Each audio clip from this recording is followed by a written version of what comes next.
What's going on YouTube? My name is Mr. Crippled, and today I'm going to be bringing you my Scylla guide. Now before we get into the video, don't forget to like, comment, and subscribe, and if you'd like to keep up with any future content, I will be leaving a link to my Twitch and my Discord in the description below. Now, Scylla is probably the best definition of a late game god. This god is extremely hard to counter late game, hits extremely hard, can almost insta-kill squishies with just 2 of her abilities alone, let alone her ultimate. And she just builds up a lot of value over time. I think that's kind of a misrepresentation of her. I think she's more of a mid to late game god because all she really needs is 3 cards, which I'll go ahead and go over here in a moment, for her to actually just decimate an entire team. But without further ado, let's just go ahead and hop right into it. Now, the obvious thing that you're going to be wanting to level first is her 2.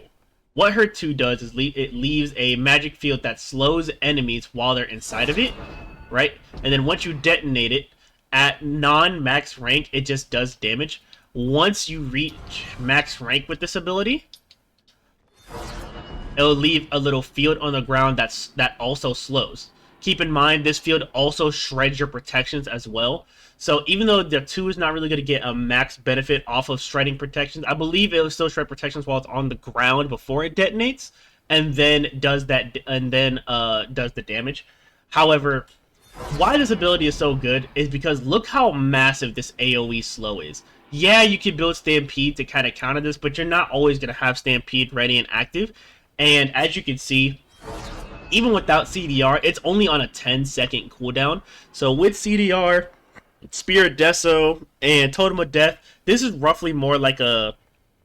I want to say it's roughly more like a 5 to 6 second cooldown. And having this big AoE slow and being able to stack multiple of them on top of each other to basically shut down a lane is extremely high value.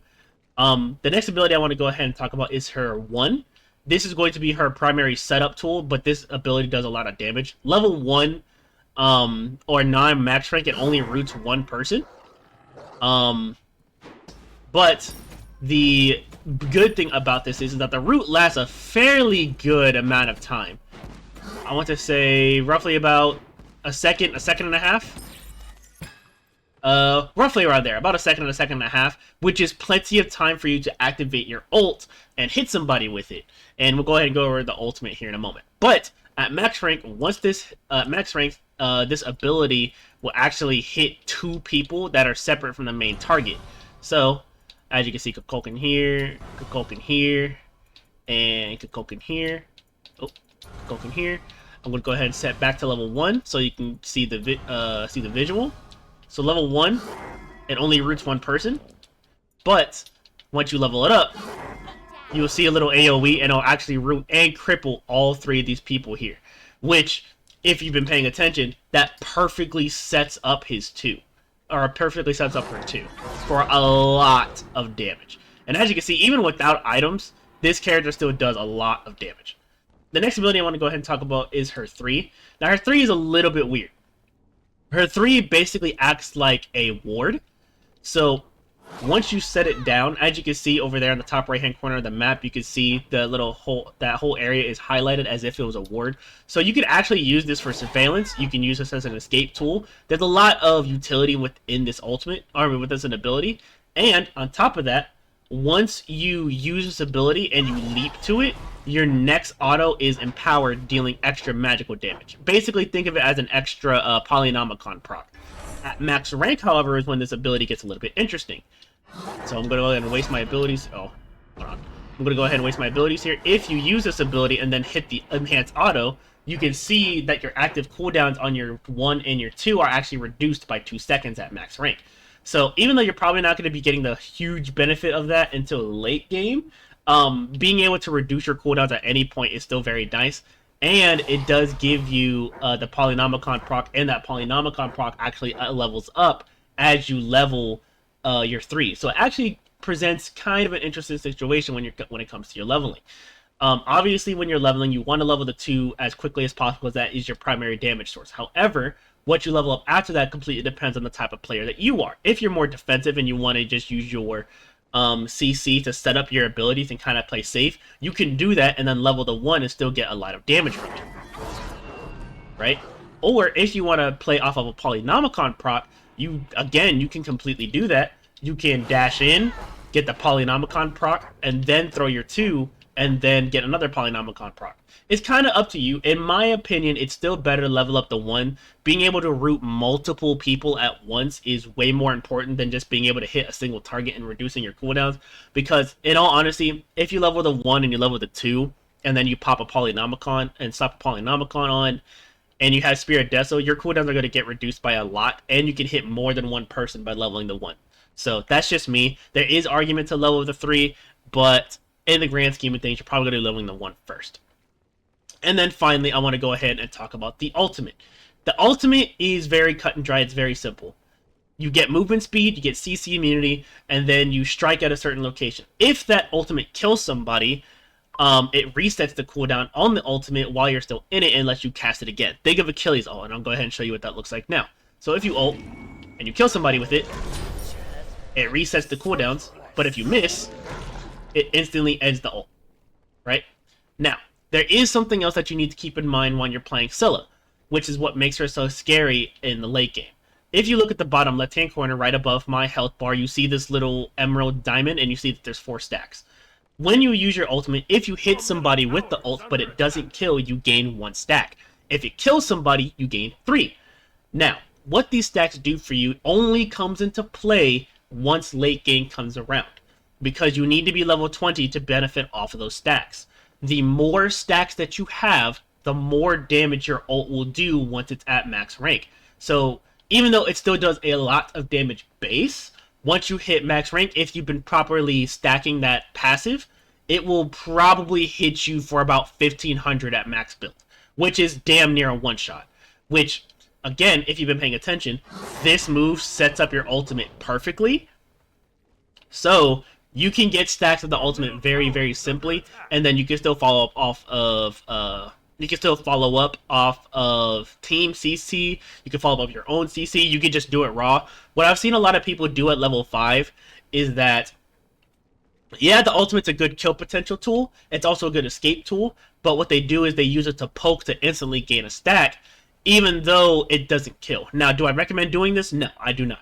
I recommend using it and seeing if you're going to kill with it, and if you don't, then that's fine. You'll still gain a stack, preferably, but you'd prefer to get the 3 stack. But this ultimate hits extremely hard later. 704 with no items. Right? 997, no items. And once we go over the section of what her best in-slot build is, then you'll see how much damage this actually does.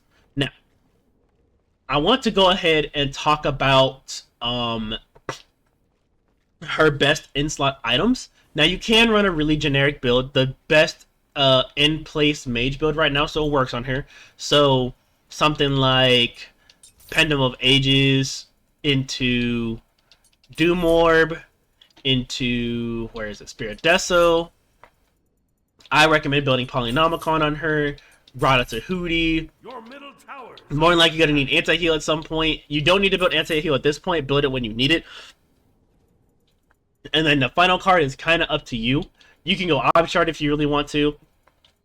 You can go Soul Reaver if you really think you need to deal with health on a tank. Cosmic Horror is also really nice because you gain cooldowns. But I recommend in this spot, though, is Totem of Death, because obviously, Totem of Death is just one of the best in-slot pen items in the game right now for mages, because it gives power, it gives cooldowns, and it gives penetration. And plus, when you do the follow-up, auto off the Polynomicon proc, because your protections are going to get reduced by getting hit by your 1, you're going to hit very hard. As you can see, one auto and one ability was enough to set this person underneath half health. And if we go ahead and kill this person, if we do the combo properly, right? 1 auto, 2 auto, 1. Then they basically just die instantly. And there's really not anything you can do about it. And as you can see, the cooldown reset for this is insane. That wasn't bad. Oh my god, if it wasn't bad! Y'all didn't see that, y'all didn't see that, y'all didn't see that. They're not there, not there, they're not there, not there, not there. obviously. So if you do the combo properly, which is 1 auto, 2 auto, they die instantly. They die instantly. There's literally nothing they can do about it unless they beat or they Aegis. And what's scary about Scylla is that she pulls both. Because you don't want to get hit by this root. Because it's not just a root, it's a cripple. So you're not going to be able to backflip away, dash away, Agni dash away, Neath backflip away on her leap. If she hits you with this, you're dead. So you have to beat. So she's an amazing beads burner while also pumping out insane damage. And just the 2 alone, because you're going to be using this to poke a lot too. Just the 2 alone does 748 with this build. And then you can do it again in like 5 seconds. Which is, in the grand scheme of things, nothing. So you can do that, dash in, reset your cooldowns, or just instantly kill them. There's a lot, this character offers a lot of fluidity. I will go over another build that I kind of recommend that's a little bit more bursty, even though this build right here is more reliable. So, what you want to do is, I still recommend going Sands of Time or Pendulum of Ages on her, because yes, Conduit Gem is going to help you with your clear. It's going to help immensely. But being able to cycle through your cooldowns is, on my opinion, is a little bit more important. So, Sands of Time is more for the late game, while Conduit Gem is more for the early game. So it's completely up to you. If you want to have a little bit more fun with this, you can go... Let me see, where is it? You can go Book of Thoth. After this, I would instantly go Necronomicon. That way you can get this stacked as much as possible and get a lot of burst out the way. And then get 2 cooldown items. So Spirit Deso into Totem of Death. Then you're going to go Rada Tahuti to really give yourself a lot more mana and a lot more power. And then your final card is going to be kind of up to you. You can go Obshard, or you can go where is it? Soul Reaver is also a really good in slot. Cosmic Horror, that's what I was looking for. This will actually give you more cooldowns. This will give you more power because it's going to be stacking with Book of Thoth. And you're going to get a lot of power from Necronomicon if you manage to get a kill or assist, while also having good amount of cooldowns, good amount of damage. This is a pretty decent go-to build as well. Keep in mind, this will take a little bit of time to stack, but by the time you get it stacked, it's going to do a crazy amount of damage. So let's go ahead and just stack this as instantly as possible. As you can see, 1100 not stacked at all. So, even though this build is going to take you quite a bit of time to get online, it's going to hit extremely hard once that late game comes into play. So, that's my quick little Scylla guide. Let me know what you guys think about the god so far. I think she's very solid. I think potentially she could be one of the best mages in the game, because she offers something that a lot of the other mages don't have, and that's safety with good poke damage. So, I don't think she's going to get nerfed per se. I think they could tweak her a little bit, because that ult in the 2 does a little bit too much damage, even without her being at max rank. If they really wanted her to be a late game god, they should make her a late game god. So, that's just me. Let me know what you guys think in the comment section below. Thank y'all for watching, and y'all take care.